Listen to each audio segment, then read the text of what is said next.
You're listening to INTERZONE Pod with me, Gareth Jelley, and my guest today, Adam S. Leslie. Hello, Adam. Hello. Thank you very much for coming on. Oh, it's very nice to be here. Thank you. In your bio, you say you grew up near Moondale, which is super, and I think sets the tone for some of the things we're going to talk about. But for listeners who don't know Moondale, a 1988 show written by Helen Cresswell, could you give us your take on it and also the impact it had on you? Yes, I grew up in deepest rural Lincolnshire in the 80s. Pretty much the whole of the 80s I spent in Lincolnshire, and nothing ever happened there. Literally nothing ever happened there, but also no film and no TV. So people who grew up in the bigger cities, particularly London, would presumably often see TV shows being made or famous people wandering around and that kind of thing. But it was a whole other, everything that happened in Britain at all, like everything in the news, everything on film and TV happened in this other place that came through our screens into our living rooms. So then they filmed, it's an adaptation of a Helen Cresswell novel, I think, from the early 80s possibly, which was set and filmed in Belton House in Lincolnshire, which was literally two minutes up the road from me. So that was really exciting to suddenly see on children's, wasn't called it then, but children's BBC, all these places that I knew intimately. It's a local stately home, but it had at the time the largest adventure playground in Europe in it, which isn't featured in the TV adaptation at all because it's not in the slightest bit spooky, this giant adventure playground. But it was a thing that local kids would go to quite regularly and often become quite injured in because there's very little health and safety then. So I was one of the few who made it through unscathed, but you don't often see bleeding children all over the place. So it was yes, it was a strange time, but it's this very sort of almost ephemeral, strange story about a girl who is a teenage girl who has to go and live with her maiden aunt, which I think she's just a friend of the family, after her mother's involved in a car accident, and she lives in the little village of Belton. And she goes to visit Belton House, and in the grounds of Belton House, she meets some ghosts. A little Cockney urchin serving boy, and then a girl with a birthmark on her face from like a century before, who's being bullied by local kids who think she's a witch. And she has to team up with these children across time and save their lives. And it's a very odd and almost diaphanous kind of thing, and very beautifully done. Lovely acting in it. It has Jacqueline Pearce, who's most famous as being Servalan in Blake's Heaven, and she's essentially playing Servalan, but in this. And it's a great bit. It's one of the very final pieces of folk horror TV. There's a 20-year stretch from pretty much The Owl Service in 1969, the TV adaptation of that, going through to, I think, about Tom's Midnight Garden in 1989, this 20-year stretch of children's TV doing really good folk horror. So I think if you grew up in that time, you almost can't help but have a little bit of folk horror in your DNA. Yeah. So 1980s, and you were growing up there. What else what other kind of media or what other sort of stories were kind of feeding into your imagination then? Which authors or maybe even radio or films? I know. Speaking of Owl Service, Alan Garner was one that we read a lot at school, and I think spoke to us quite strongly because we were living in that kind of really remote environment. So I think those sorts of stories, more than the really urban ones, connected with us. We had all the usual things, though. We had this was the era of us all being somewhat obsessed by Star Wars. Which was, and I think also living out in the middle of nowhere, we all identified strongly with Luke Skywalker on his barren farm, with no shops. So you have to drive an hour to the shops. It's like, we know what that's like. Yeah. That kind of thing. So I think we really connected with this idea of blasting off into space and having space adventures away from the drudgery of living in this kind of if there's a bright centre to the country, we're in the county that it's farthest from. And Doctor Who and all those sorts of things. Just like I say, it was just the TV in particular was this portal where all these other things came in and almost uninvited, because at that age it's your parents that have the say over what's on. I never really had much control over it, so it was all these uninvited things, and I think a lot of people of my generation will talk about being ambushed by horror. So there are certain things like Doctor Who or Blake Seven, or even if there's a scary film on, I know this is scary, so I'm prepared to be unnerved by it, and I'm prepared for monsters and lonely deaths in outer space and all that kind of thing, and faces melting off. But the things actually scarred us and traumatized us were the things in light entertainment that we weren't expecting, or the weird puppets and children's television, or all those kinds of things where you're not mentally prepared, or it's so out of context. One I often talk about is Some Mothers Do Have 'Em, the Frank Spencer sitcom, where the theme tune itself is this really strange, high-pitched, unpleasant piccolo melody, but it's built around Michael Crawford doing these death-defying stunts. He was famous for doing his own stunts, in which this very well-meaning and lovable character of Frank Spencer is getting into genuinely perilous scrapes. So there's a famous episode where he's hanging off a window cleaner's platform, which is 20 stories high, and he's screaming for his life because he's hanging by his fingertips from this platform, and the audience are roaring with laughter, and me as a little chap, like, I can't quite square the fact that he's screaming in terror and he might die with the audience roaring with laughter, and that traumatized me or scared me more than Doctor Who or Blake Seven, because I knew Daleks, they're monsters, they're supposed to be scary. Mm-hmm. Yeah. So all of those things were going on, and sort of through that, were you always thinking of writing? Were you always did you want to write, to be a writer? From quite an early age, it sort of hit me out of the blue. So I was not really very fast. I didn't like writing at school particularly because I was not very fast at it, and there's that sort of anxiety of just the teachers having a go at you because you're a bit behind everyone else. But my friend Peter, who I've known since about 1979, we've known each other a long time, he was very heavily into Tolkien at that time, and he started writing these little adventure books in school, exercise books that he'd purloined somehow, and he'd written 2.5 books of these sub-Tolkien adventure stories called The Adventures of Drinil, which were about some suspiciously little folk called Liddils, not hobbits, but Liddils, who have these Tolkien adventures with rangers and orcs and elves and the whatnot. So he lent me these. I was sort of intrigued. Somebody I know is writing a book. My friend's writing a book. This is intriguing. So I borrowed them from him and got really enthusiastic about it. So without his knowledge or permission, I finished off the 3rd book. Not very well.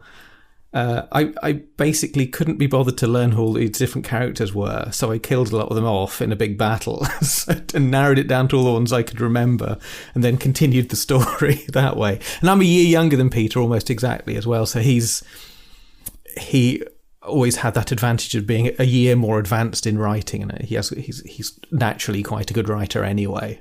So I was writing this sort of sub-Doctor Who, Terrance Dicks kind of, and then he was shot and fell down and died kind of thing. And Peter was writing much more florid, Tolkien-y, scene setting and mythology, and putting poems and marching songs and all that kind of thing into it. And then I was just like, and then a laser beam came out and his head exploded. And I got to the end of it and kind of thought, oh, Peter's going to hate me. He's going to be furious. But I think he quite enjoyed it. So together we finished. We ended up writing 10 books worth of these. Oh wow! Of very varying quality. Some of which the variance in quality was depending on who was writing it, I think. But but that's what hooked me in, and I think this is sort of around the time that I'd stopped playing with toys, particularly because I went to an all-boys grammar school, so there was a lot of pressure at age about 11 to just be a grown-up now, and they would mock people who were still buying toys, which seems ridiculous and cruel, aged 11 or 12. But that's just the 1980s rural boys grammar school culture for you, I suppose. But it felt like a way to legitimately keep on playing. So to go from having my Star Wars figures and having them zapping each other to then have this cast of characters that I could manipulate and do things with, but it's a more permanent thing. It's this permanent record of these exciting games. So that's kind of what hooked me in, and I've never stopped since. Ah. So between that and between this new book, which we're going to talk more about soon, were there? How many other books are there, and either published or unpublished, and have you, how do you feel you've grown sort of through writing those, to get to this point? There's a lot of other books. So this is my official debut, but it's probably about the 6th book that I've written all the way through, not including the ones that me and Peter wrote when we were 14, 15-ish. But this is my official debut, and it's almost difficult to think of a time before I was writing, because even on my days off from work I will write mostly, and so I think writing is just a thing I naturally do as part of the day. It's not this extra thing. So if there's a point where I earn enough money for writing and I don't have to go to work anymore, it's like, I've got the rest of the time off. So I don't, I consider it all just what I naturally do now, which is great. I really enjoy it. So it's almost so much of a part of me. It's difficult to say how I've grown in that time, because I've just been doing it since I was at least 14, pretty much every day. I got for my 15th birthday or 15th birthday a typewriter. And this was me typing up, I think, the 3rd version of Adventures of Drinil. So we stuck with it. We were like, we're doing this for 2 or 3 years. So I ended up making this. I think I didn't finish it, but it ended up being about 300 pages of A5 that I was typing on. And I'd do it every day. I'd just do it all the time, and I'd be obsessed by doing it. And I was trying to get my friends into collaborating on stuff, and it's only Peter that really had the aptitude for it. And I was disappointed that other people just weren't closet writers as well, and I couldn't quite fathom why the other people weren't very good at it, or were just writing things writing jokes they'd heard off the telly rather than actually coming up with creative things themselves. Because Peter does it and I do it, and so therefore everybody else must do it, because otherwise it'd be too much a coincidence that we're both quite good at writing and we both know each other. Surely everyone is quite good at writing. But I think the main way I've grown is that I'm not just writing space battles anymore. I'm actually writing themes and subtle stuff and real characters, and not creating characters just to blow them up in spaceships. Right. Well, that's a very good link. So your new novel, which is out now, published by Dead Ink, is Lost in the Garden, available wherever books are sold. What do readers need to know about it, and when did you first start thinking about writing it? Well, this is a folk horror story. I think that's the main thing readers need to know about it. But if you're not particularly into horror as a genre, it's more tonally folk horror. So it's not particularly violent, and there's no heads coming off and spurting or any of that kind of stuff. It's not a sort of Stephen King style nasty horror. It's more tonal folk horror. So it's quite magical realist. I almost call it nostalgia horror because it is evoking those kinds of 70s, 80s hauntological themes and tones. And I've forgotten the second part of your question in answering that. Well, I mean, thinking about those sort of, that sort of nostalgia horror, that folk horror, that hauntology, or, all of those, like, when did those ideas start to come together, and when did you sort of think, I have a book I need to write, and it's this book?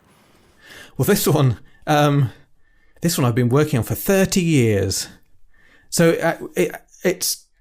there's lots of themes in it of, the three main characters in it are young women in their early to mid-20s, and a lot of the themes of them thinking about how weird it will be to get old and how strange that would seem, that one day they'll be middle-aged and then they're old and they won't be like they are anymore. And those was when I was writing the original versions of it, were genuine preoccupations, as I think for most people when they're 19 or 20. It's difficult to comprehend that you'll be old like your parents or your grandparents. It's like, but we're us. We're going to be the generation that will never grow old. We'll always be like this. We'll always be young and beautiful and have floppy 90s hair. But it actually started off as being a film script. For years and years and years, it was a film script. And it was actually only over lockdown that I wrote it up into a novel. So it was actually the first film script that I ever wrote when I first got into film. So there's a period around about the late 80s, early 90s when I suddenly got heavily into film, particularly it's when I discovered art film and experimental film and cult film and all that film could be a lot more interesting than the mainstream Hollywood films, which I like a mainstream Hollywood film. There's particularly 80s films, there's lots of nostalgia value attached to snuggling up with Top Gun or Ghostbusters or something. But it's really exciting when you're 14 or 15 to discover strange films and of an evening watching Hausu or The Appointment or Celine and Julie Go Boating or something like that, and go, wow, I didn't know you could do this with film. I just assumed you had to have car chases and explosions, but now we're doing all this very dreamlike, transcendent stuff. So that really hooked me in. So I really wanted to do something like that. But my big frustration with not all of the films, but a lot of them, particularly watching things like Tarkovsky films or Jean-Luc Godard films, is that I loved the atmosphere of them, but the characters would be so dry. They'd just be ciphers and they'd be saying philosophical things, but they wouldn't feel like real people having real emotions. They wouldn't be reacting to this strange environment that they found themselves in a way that you could buy into or identify with or relate to. So I kind of wanted to build a very experimental art house film style environment and feel and texture for back then what would have been a film, but put in characters who we enjoy the company of and who are fun to spend time with, and we get invested in how they do, and it actually has a story and a plot. So that was the intention behind it, and it's I hadn't at that point seen Celine and Julie Go Boating, but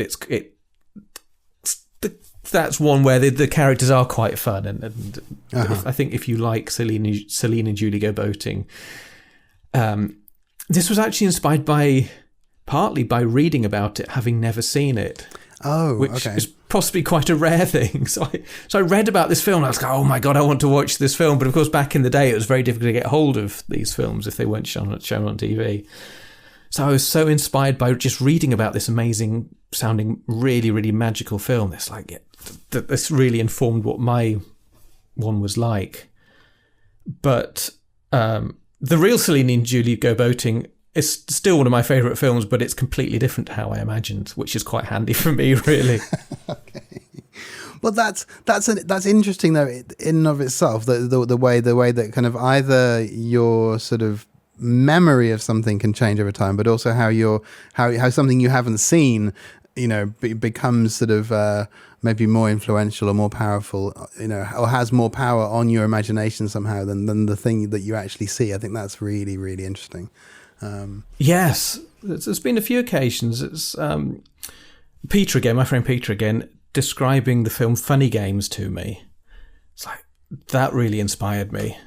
And also hearing Mark Kermode do a review of Kill List, the Ben Wheatley film, and describing it as becoming so tense and uncomfortable that he wanted to leave the cinema.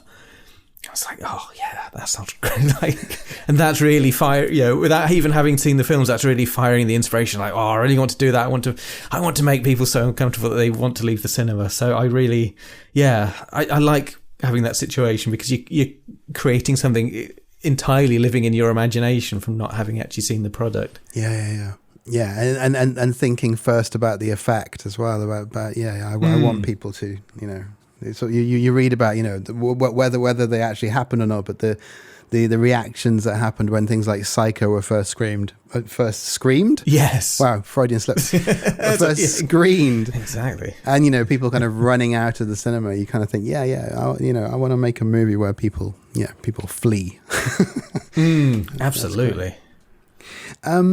So now the book is out in the world, and you're kind of reading reviews of it, and talking about it here now today. How does it feel to sort of know that it's out there, as opposed to being a kind of work in progress, a 30-year work in progress?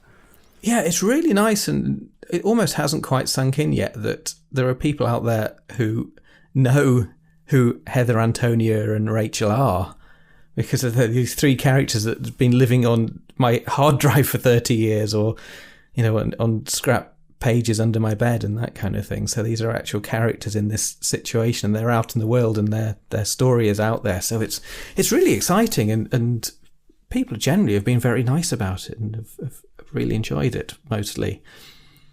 So yeah, it's been a lot of fun. You mentioned atmosphere and sort of like the vibe of certain films, and the cover of Lost in the Garden is really excellent. It has this vibe that fits so well with, I think, the way you use color in the book. I've just some lines I wrote down. So some brilliant lines like oversaturated with color, like the fevered scribblings of a napalm crayon set, and blood red spirals of raspberry sauce, and banana sauce the color of a ladybird's poison. And there's this one as well. The sun was vibrating now, its wavelengths jostling as they speared in through the slats of the barn, all the colours siphoned out into bands, plus new colours either side of the spectrum, invisible to normal people. And of course, there's this sort of fantastic passage that opens the book that I'll let people kind of discover and savor. But I wonder, was colour something you thought about a lot as you were writing Lost in the Garden? Yes, I think so. I'm very colour oriented anyway. I'm generally very fascinated by colour, and a little bit obsessed by things being different colours or being the same shape but different colours. I think part of the reason that I'm a big Formula One fan is because certainly back in the day, all the drivers would have their own colours on their helmets. And so you'd identify them by what colour their helmet, the colourful patterns on their helmets. And I just got very enthusiastic about that. All their helmets were the same shape, but it was almost like the knight's heraldry on the helmets. And also when I think I'm quite synesthetic with colour, so that if I'm listening to music, say a good example is the album Mr. Fantasy by Traffic, which has a really bright red cover. So to me, the music is red. The music is coming out red, and things like that, or the colour of the label, and it will be coming out of that colour. So I think I get very sort of attuned to different colours. And I love bright, vibrant colours, and that kind of thing. So I think that's a big part of it. And also, because I'd always wanted it to be a film, for a long time I'd wanted it to be a film, and because it's so personal to me that I always wanted to direct it myself, but then gradually realising that I don't have the assertiveness to be a film director, which is a bit of a handicap for that sort of thing. So turning it into a novel is a chance to direct it myself, but from the comfort of my own home, where I don't have to interact with people who might be angry with me about things, and it's not 6 a.m. So using description and using colour is sort of in lieu of cinematography. So really building the visual palette of what would have been the film, but now turning it into a book. And also, I think there can be a slight frustration, depending on how it's written. But possibly just me. But I do sometimes find a slight frustration if books are under-described, that I can't quite picture what's going on. That might be me. Or just suddenly halfway through a chapter finding out it's nighttime and I was picturing it as daytime, or that kind of thing. Or realising they're all outside and I thought they were inside. Particularly, I spent a summer reading the Golden Age for 50s and 60s science fiction novels, the Arthur C. Clarke ones and Isaac Asimov ones and all those sorts of things, which tended to not have particularly poetic language. So I like novels that use very tactile language where you can really feel and taste the environment. So that appeals to me a lot. Yeah. Well, your prose your tactile is a great word for it, and it is very, it does have that. It does have that quality to it. It's there are always multiple reasons to pick up. Sorry, I'm going to start again. There are always multiple reasons to pick up any book, but prose in this one is definitely one of them. It is sort of it's full of kind of wonderful writing. Thank you. You mentioned you mentioned the kind of palette, and you mentioned sort of being frustrated sort of sometimes reading a book where they're inside, but you thought they were outside. And obviously with a screenplay, these are things you have, really tight control of. You mark it, you signal it, you're writing something where, you're supposed to be telling whoever's reading it exactly what's going on. Did the kind of screenplay sort of that you'd had for this in your mind, did that really sort of help you to structure the novel, or did it all go out of the window and it was sort of written from the ground up? Structurally, it's very similar to the screenplay. Other than the fact that the main reason I turned it from a screenplay into a book is just that because it was my first screenplay, I hadn't really cottoned onto how little you put into a film, because you've got like 90 to 100 pages to fill. Most of that is the white space either side of the dialogue, and the dialogue running down the centre of the page. So I think watching these amazing weird cult films, I was seeing a lot more in them than there was actually in there. Or I think that the skill of a really good film is suggesting more beyond actually what's on screen. So I ended up like with these 300-page scripts and not really knowing how to cut it in to a third of the length and still maintain the story that I wanted to tell and have all this beautiful detail and all that kind of thing. So that was a really big reason as to why I wanted to write it up as a novel. So it was really handy actually having all the beats of the plot all worked out. There were lots of things I added and expanded upon, but actually having the plot made it a much more pleasurable experience writing it, I think, because it's much easier not to go down a cul-de-sac or find yourself at a dead end going, now what? I've kind of run out of steam here. So all that I got out of the way in the film script version of it. And I'd worked out a lot of that stuff over the 30. One would have hoped over the 30 years duration it took. I mean, I have to say, I think unlike Catch-22, this wasn't my only project for 30 years. I've been writing lots of other stuff. It's one of those things that would bubble up to the surface every so often when I got inspired by it. And then it was actually, just to be a cliche, it was actually lockdown when I thought, right, I'm furloughed from work. I've got a bit of time. I'll sit down and actually make this one happen. Mm-hmm. Did it always begin with the image of an ice cream van? No. I can't even really remember. I think I just enjoy. I mean, I don't want to give away the opening chapter, but I just enjoyed the gag of the opening chapter. It's not a gag as in a like ba-boom kind of comedy gag, but it's. I sort of enjoyed what the little kind of the little twist on the idea of an ice cream van and the chimes of an ice cream van and what that evokes and what that means to children. It's essentially what the first chapter is about. So thematically, it sort of works. Because obviously, for anyone who's read it, ice cream is a big. It's set. I'm not even sure I've said this yet, but it's set during perpetual summer. So the whole thing is it's set in the countryside, never goes to the city at any point or anywhere urban. The whole thing's set in the countryside, but it's after society is wound down and things have gone a bit strange. So there are ghosts wandering around the countryside. Geography is no longer a fixed thing; it can be quite fluid. And it's been perpetual summer, pretty much like as I'm at the time of recording, I'm sitting here sweating.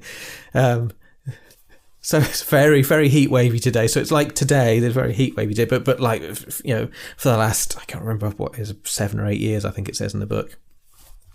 So it's, ice cream is, a big theme of it is one of the characters starts craving ice cream to an almost visceral level. That the one thing she wants more than anything else in the world is just to get some ice cream. But they're on this road trip and they can't find any shops that are selling it. So it almost becomes like an addiction where she's going cold turkey because she can't find ice cream and she's getting more and more frustrated. So there's sort of thematically having the ice cream van at the beginning, but also there's themes of childhood and the fact that this idea that we always see, particularly in films, if you have flashbacks to childhood, if it's not specifically Christmas Day, flashbacks to childhood in films are always on really bright, hot, sunny days, with the lens flare on the 8mm film and all that kind of thing. Mm-hmm. And so sort of having perpetual summer, that they're almost preserved in aspect of this sort of faux childhood, particularly the main character Heather, who's determined that she's always going to stay as a 7-year-old, even though she's probably about 25 now. But she loves ice cream and has this her favourite childhood memory of the fact that her dad gave her some money to get an ice cream from the ice cream van, and she went and asked for it all by herself. And she still has the photograph of her in her favourite summer dress, gleefully eating this ice cream. So it all kind of feeds into lost summers or summers that seem to go on forever and clinging on to childhood and all those sorts of themes mixing together. Because you were writing it during lockdown, you mentioned the kind of nostalgia horror and folk horror, but did the fact that it was lockdown, the fact that all this was going on, add or sort of put pressure on, added pressure onto the idea of societies coming to an end and to sort of time almost freezing? Was that sort of something you were thinking about or not?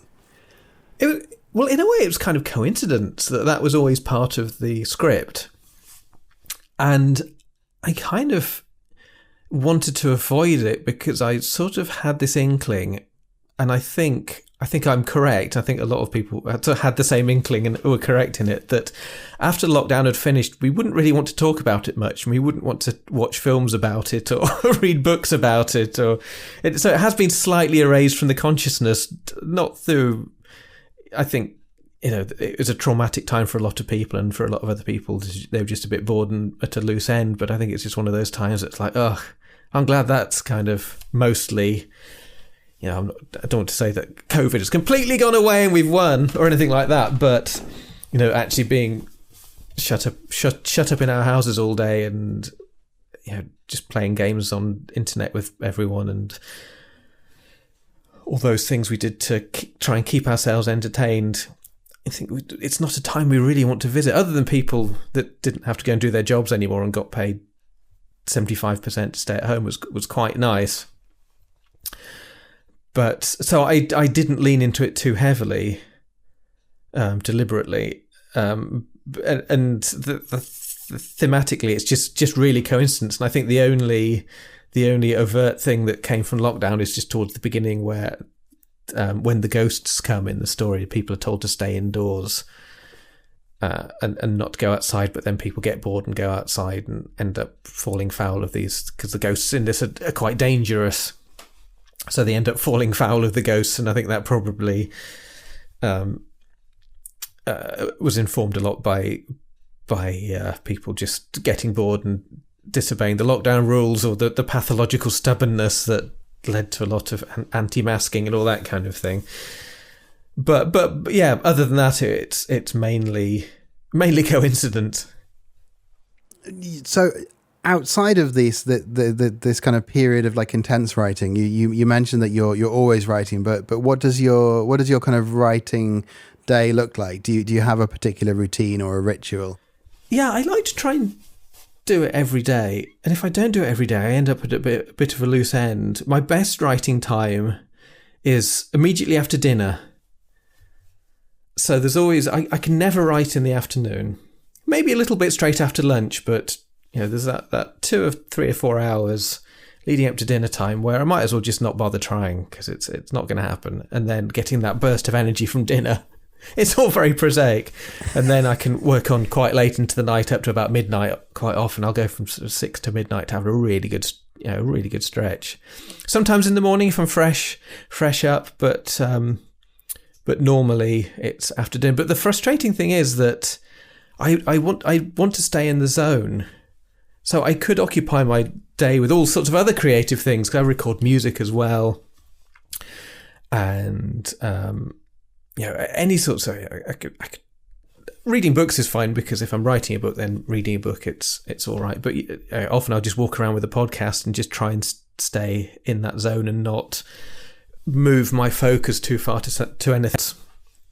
But yes, I'm definitely an evening writer. Mm-hmm.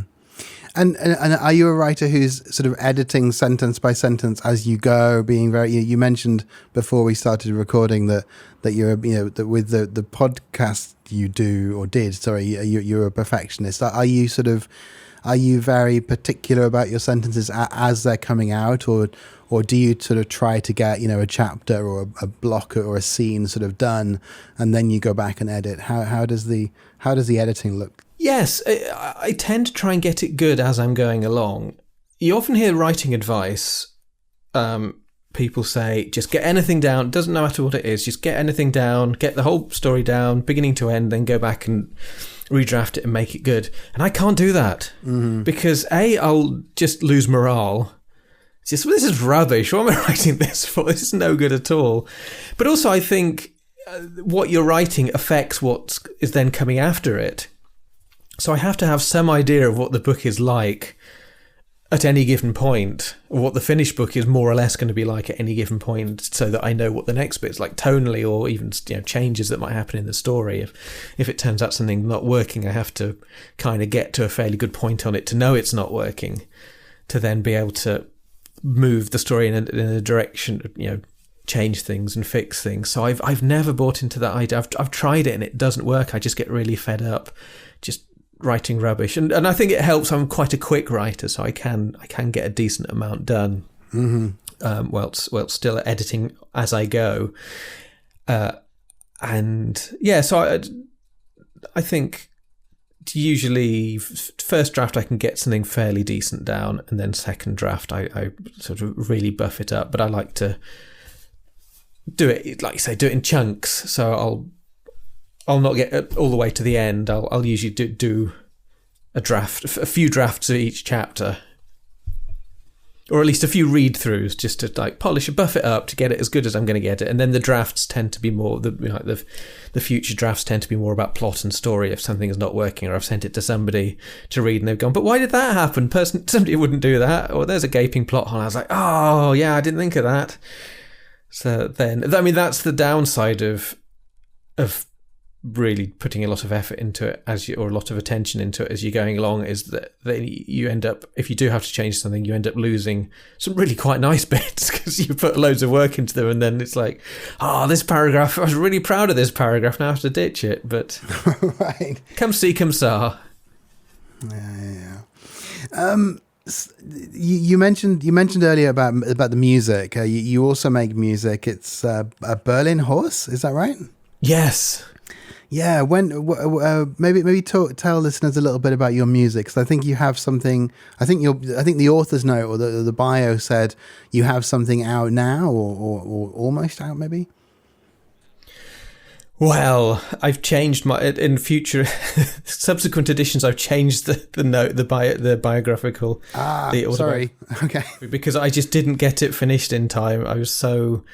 I thought, right, I'm going to try and. I mean, it's probably good that I didn't, because I don't want too many things coming out at the same time. But I kind of thought, great, I'll use this few months gap between knowing when it's going to come out and it coming out to finish off this album I'm working on.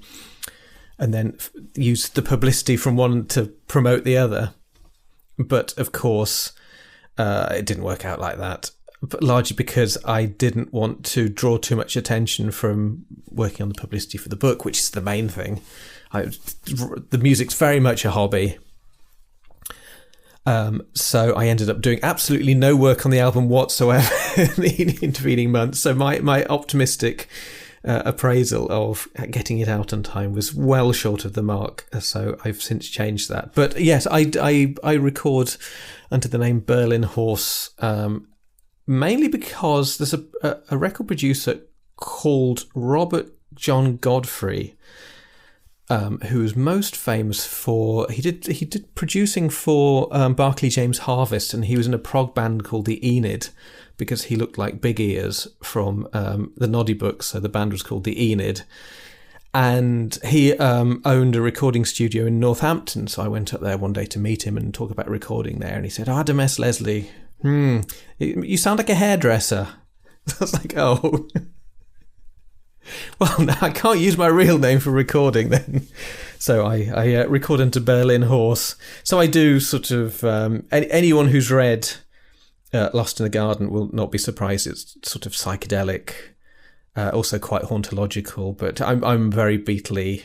I love the Beatles and the Kinks and Bonzo Dog Band and music from that era, but I also love the kind of 70s early electronica, which I particularly got into over lockdown. But so I got really into the old 70s, 80s TV themes, British TV themes, which are these creepy little folk things made up of a Moog synthesizer and somebody playing flute, or that sort of thing. Or I just love a bit of early Jean-Michel Jarre or Tangerine Dream as well. So it's a sort of a combination of those two influences of sort of psychedelic pop rock and then soundscapey stuff.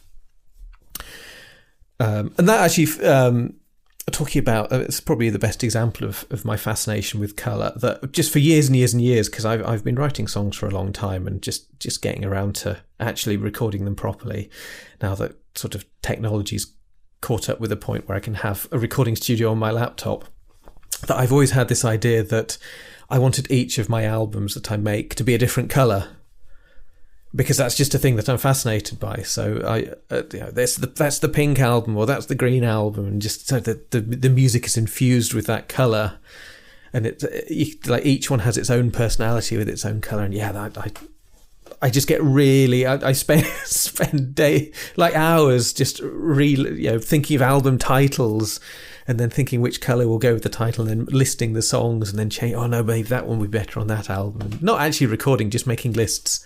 I love a list.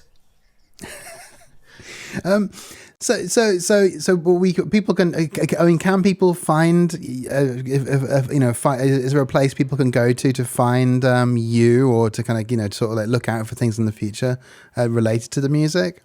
Well, I did release one album, I think 2018, under Berlin Horse name, called After the Head Rush, which is a pun on Neil Young's album After the Gold Rush. But I'm not super. I like the songs, but I'm not super happy with the production of it, because I can do a lot better now. But it's out there if people want to hear any of it. But I do want to remix it at some point and make it a lot more textured and put a lot more of the sounds into it, now that I have some idea of what I'm doing.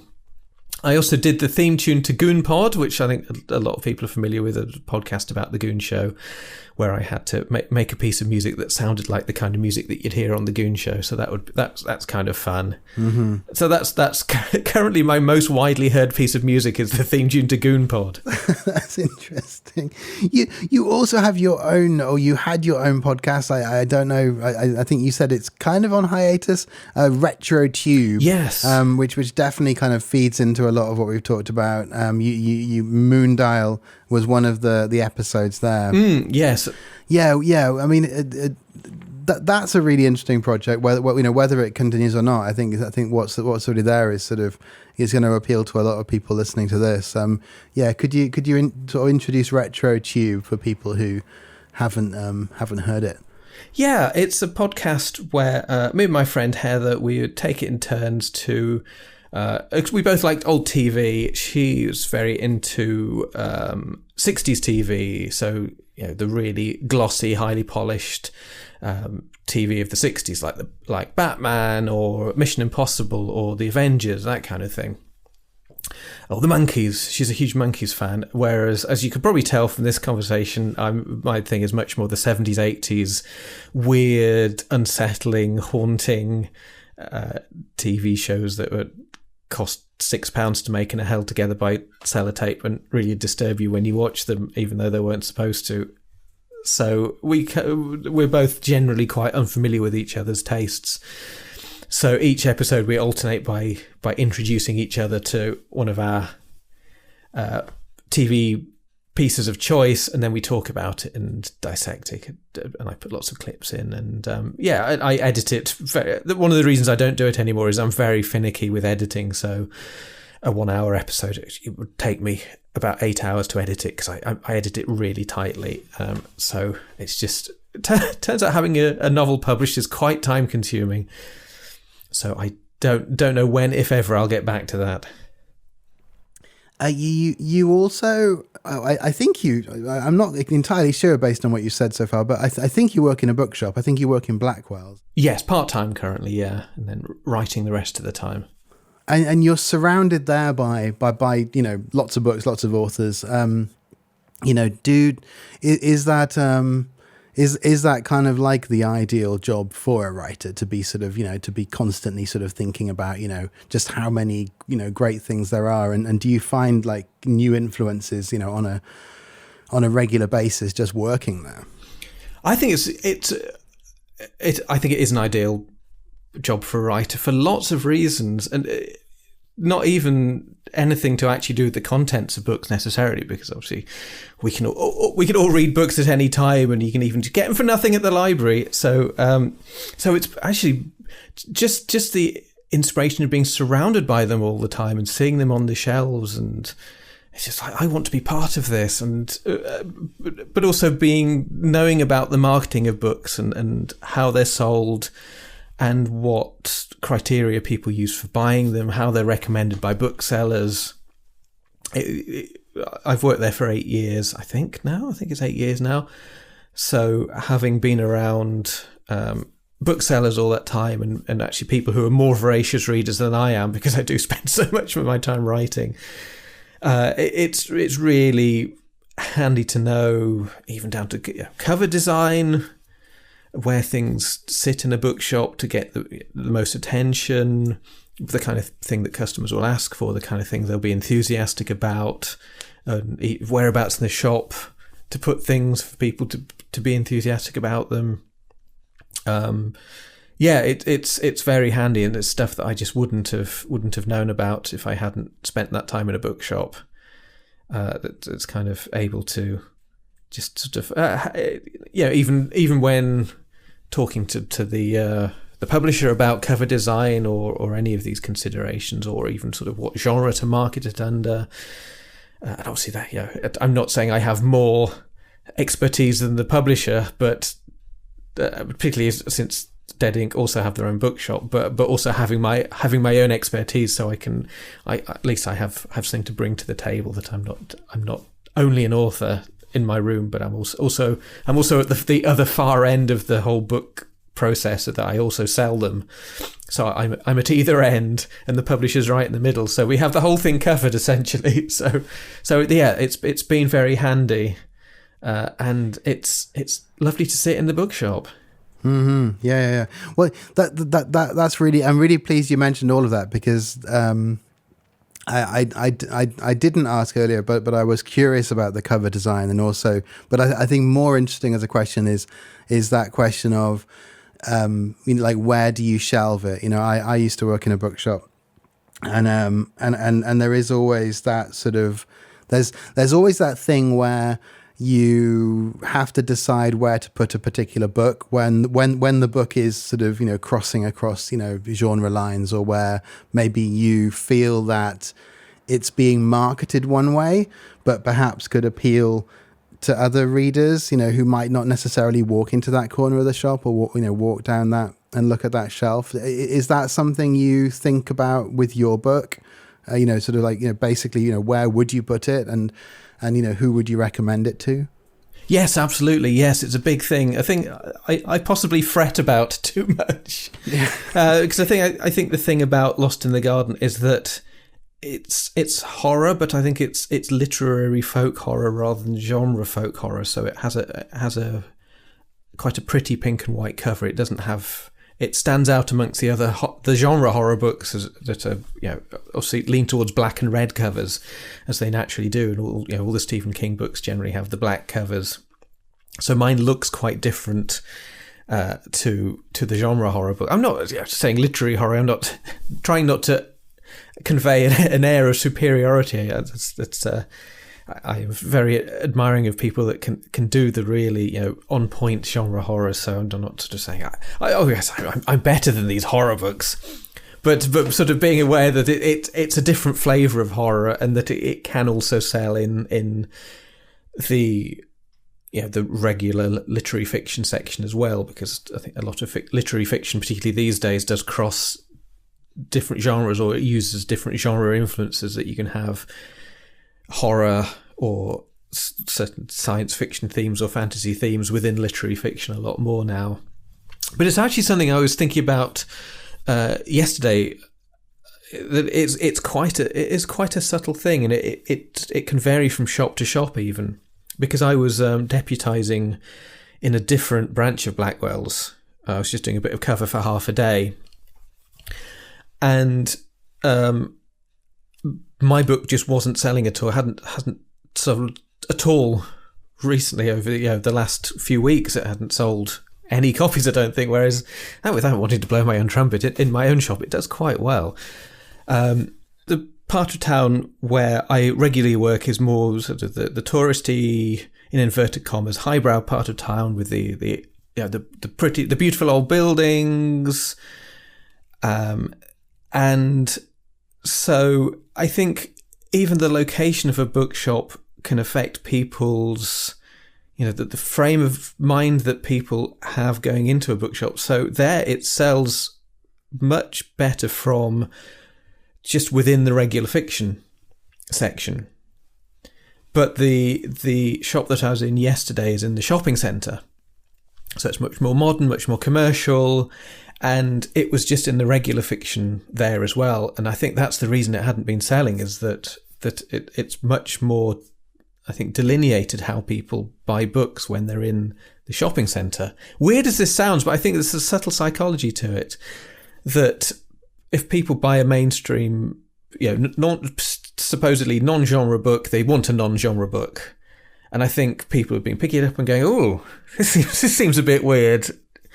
So yesterday I moved it onto the horror and the fantasy and sci-fi table. So I don't know if this has improved it, because it was only yesterday and I've not been in since. But I think there's kind of a subtlety to kind of fathoming out where it's going to sell best from, and particularly if it isn't solidly in one particular genre, then you really have to kind of do maneuvering depending on, like I say, where the location is and what kind of frame of mind people will be in when they're shopping there.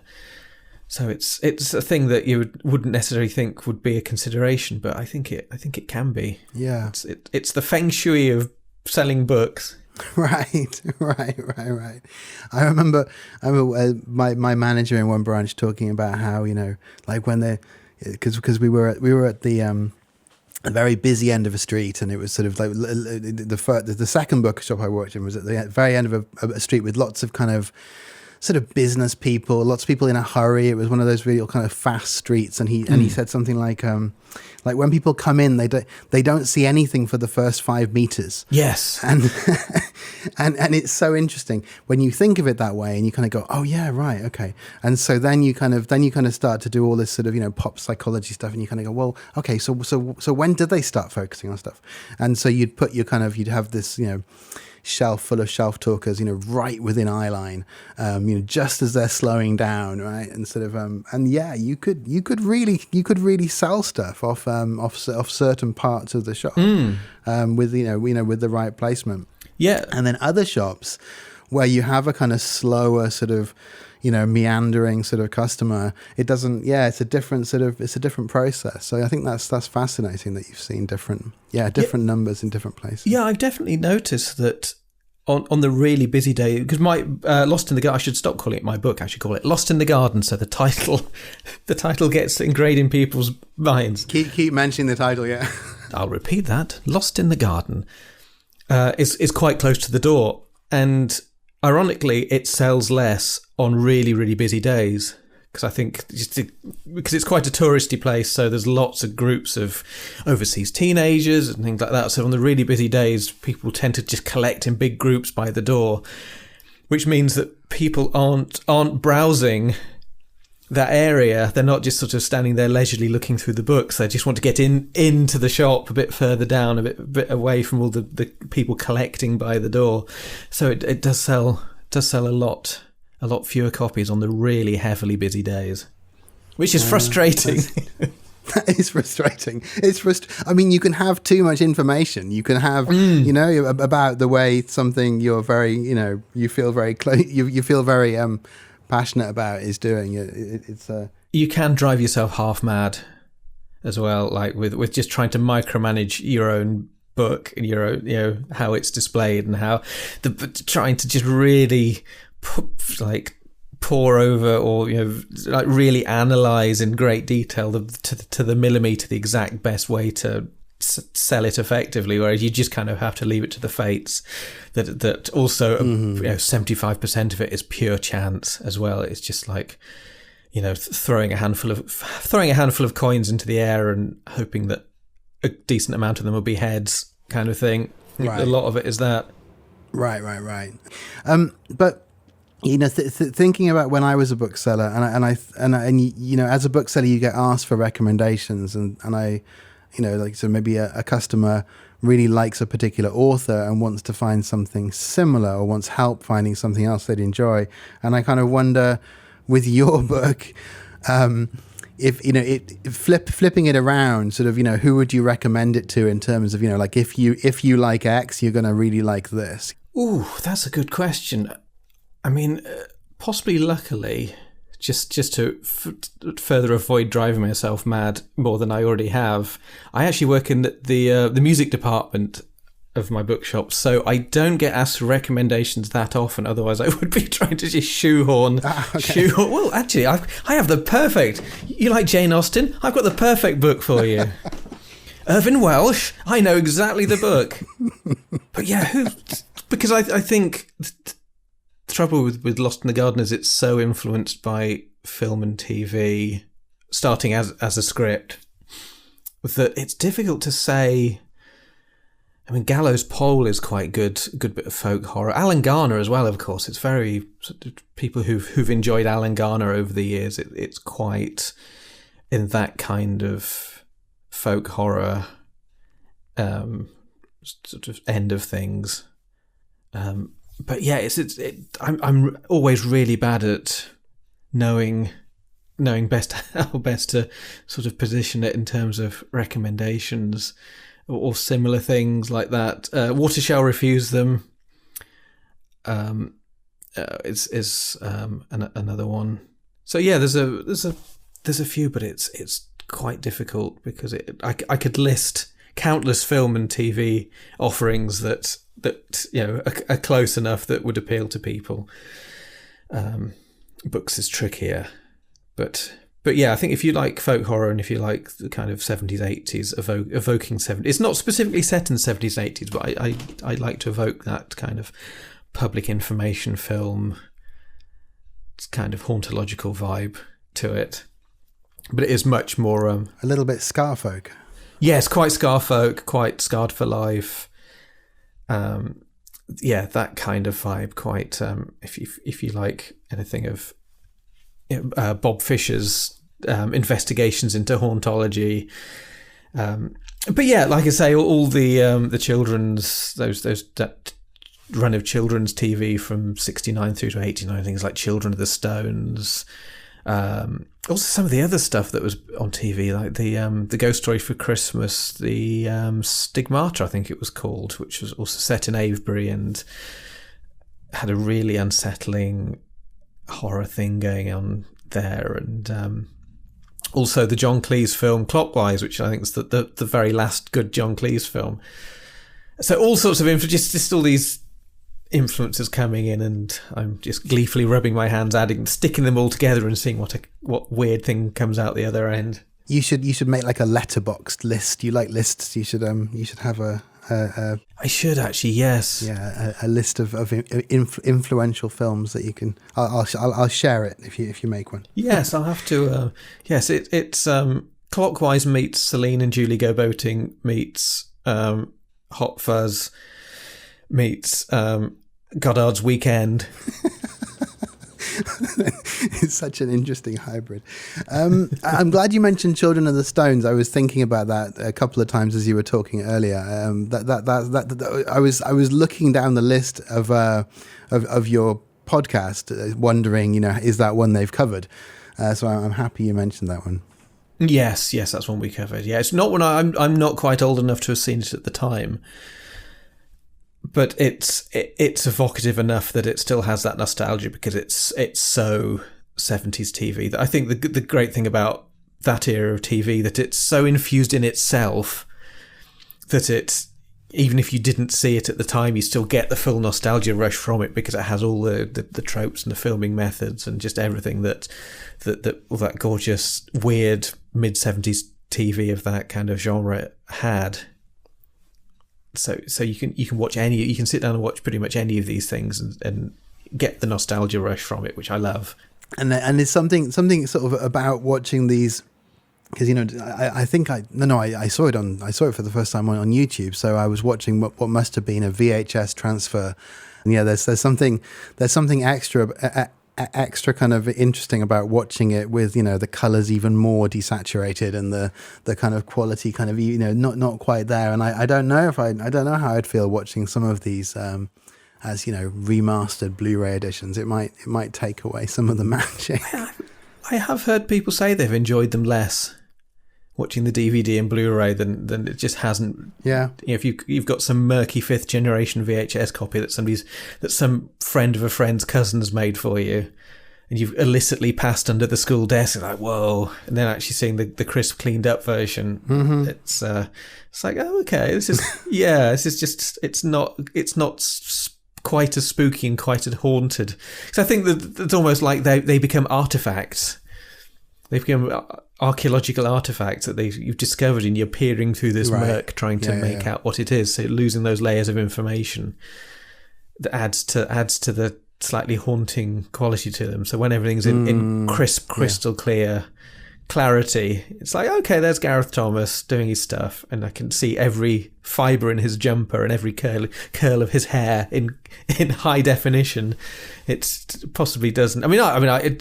I personally like a nice crisp picture, but also I do like a nice evocative murky VHS copy. The first time I watched Before Sunrise must have been like a 3rd or 4th generation VHS, and I can still remember the very beginning with the railway track shot, because it begins with, I think, the credits over the sort of these kind of railway tracks passing the camera. That rings a bell. And there being kind of static interference lined up with the tracks. Oh, brilliant. And regardless of how I watch it, I can still remember that kind of VHS artifact on the film. Actually, that's a good example of a very forgotten subgenre of films that you don't really hear anyone talk about these days. This little subgenre of films from the 90s which just involved people talking to each other. So this is all post Reservoir Dogs. Yeah. So people suddenly, in 1991, Reservoir Dogs came out. I think it was 91. After the 80s, which were very visual and car chases and aeroplanes and big marshmallow men wandering down New York, and suddenly got this film which is mainly conversation. And that's the big thing. Where people sort of think of Tarantino now as mainly being violence and flip pop culture references, but it was quite a big thing. Certainly when I was getting into films and when I went to film school, we were really all obsessed by this idea that you can actually make a film largely about conversation now and people talking to each other. So you get films coming directly off the back of it, like Before Sunrise or Blue in the Face and Smoke, or the film called Barcelona that we watched. Lots and lots of these films that were just lots of conversations. And that's another big influence on Lost in the Garden, certainly the screenplay version of Lost in the Garden, which was another reason I ended up turning it into a book, that I really wanted to enjoy, writing about these characters interacting. And so the big, most of the first half of the book is a road journey, and it's about these three characters just talking to each other and talking about their memories, and particularly as they get deeper and deeper into this road trip, the effect that the village that they're going to is having upon them makes them become more nostalgia, and it starts to warp their memories. But a lot of that comes out of suddenly having this enthusiasm for these films where you realise you can have just conversation and characters getting to know each other, and talking about the difference between European and American burgers and all that kind of thing. So that played into it a lot. So I really enjoyed just having characters talking to each other and enjoying the rhythms of their speech and things. No, that's super interesting. So your book Lost in the Garden is out now, and sort of you mentioned that you're writing a lot more. What do people have to look forward to? Can you kind of hint at future projects, or is it too early to say? No, I think I can hint on the fact that the one I'm currently working on, which I would like to be book 2, is a very twisty-turny political thriller. Okay. Quite a satirical political thriller, but I don't want to say too much about it. But it's going to be quite a different sort of thing. But it's been a lot of fun, and this is another adaptation of a film script, so it's another one that I have managed to work out a lot of the plotting beforehand. So I get to have all the fun of writing it up. I've changed some of the plot, so there's been a bit of gnashing of teeth. Well, it's trying to solve some of the plot problems that comes up, particularly when you're doing thrillers, and especially the sort of the twist and turn style thriller rather than necessarily a psychological thriller. So you need some kind of twist or surprise every couple of chapters. So that can get that can get to be a challenge, but it's a fun challenge when you actually overcome it and go, yes, that's a nice satisfying twist there. And with something like a political thriller, do you find yourself, do you find kind of reality overtaking, some of what you're trying to do? That sort of, this plot point, which seemed really good, because of what's happening in the real world now, seems sort of mundane. It can do, yeah. I think it's almost the other way around, in that it can start to affect my reality slightly. Oh, okay. Because I remember when I was writing the first draft of it a little while ago, because it's set in a near future in a where there's a fascist government in place in Britain, and so there's lots of paranoia involved in that. So getting really involved in writing this story and getting really deep into it, and then I had to go for a doctor's appointment. I can't remember what for, and even if I could, it's no one else's business. But I went for this doctor's appointment, and I was like, oh, everyone's really nice. And I was sort of surprised by the fact that everyone was really nice. It's like, oh yes, that's lovely. So the kind of writing within this particular kind of toy box he starts to kind of alter the way you see the world. That's wonderful. Yes, yeah. When when it is that kind of. I mean, I've gone for. I don't want to give too much away, but I've gone for a very modern style fascism, and it's not your classic 1930s fascism, but it's still in that kind of. It's not quite the same political thing, but that sort of Soviet era thing where everyone's informing on everyone else, so people have to be on their best behaviour, and that can make you a little bit paranoid when you're writing it. You can get into that head zone a bit where no one is to be trusted, and anyone in authority might dob you into the government, and you'll be disappeared. So yes, it's always very nice to find out that generally people are lovely. And do you have ambitions to write in other genres? You mentioned this one is sort of near future. Do you have kind of ambitions to write a novel, a fantasy novel or another sort of, well, what was it, 10 books you wrote when you were 15, like another sort of multi-volume saga or something, sci-fi? Yes. I mean, that would be fun. I don't think I'd ever go full high fantasy. I think that the Tolkien-y stuff is very much Peter's wheelhouse and not so much mine. But I'd like to do full-on science fiction would be good fun, because I grew up as a fan of Doctor Who and Blake Seven and Star Wars, and I did go through that period of reading the Golden Age. Sorry, slightly distracted by this big clap of thunder outside. It's just suddenly started pouring down. I went through that summer of reading the like dozens of these golden age science fiction novels, and my favourite film of all time is 2001: A Space Odyssey. So it would be lovely to have a go at proper full on high sci-fi. Interesting that your favourite film is a film where people are not talking for long periods of time. Well, that's it, and it doesn't really. Yeah, after complaining about all these experimental and art house films that don't really have much plot or story or character, it's a film that has no plot. The story is very vague, and there's no protagonist, and everyone just behaves like people, and they're not really movie characters. You couldn't really define any of the people that are in it, but I love it for some reason. I saw it when I was quite young, and it blew my mind. I think because it's played more realistically than inscrutably, if that makes sense. So it doesn't have that deliberate inscrutability of watching Harry Dean Stanton wandering around the Texas landscape wearing no expression whatsoever.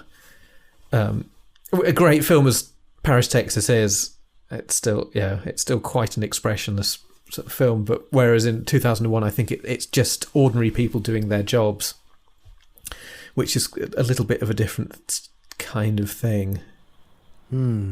That's a really interesting distinction, though. I'm going to be thinking about that for a while, I think. Oh, good. You've been listening to INTERZONE Pod with me, Gareth Jelley, and my guest today, Adam S. Leslie. You can find out more about INTERZONE and become a patron at interzone.press/Patreon. Thank you very much for coming and talking to me today, Adam. It's been a lot of fun. We've talked about so many different things. Yeah, thank you for having me. I hope that people... Yeah, I hope people give Lost in the Garden a try. Before we go, I've got one more question to close out with, which is, what makes you happy? Where or when are you happiest? Ooh, now then, there's a big question. I'm happiest when I'm out in the sunshine, wandering around and listening to a History of Rock in 500 Songs podcast. And I have a day out listening to a 4-hour episode without a care in the world, just absorbed into the story of rock music as told by a Mancunian over my headphones. And for some reason that's bliss, and I don't really know why.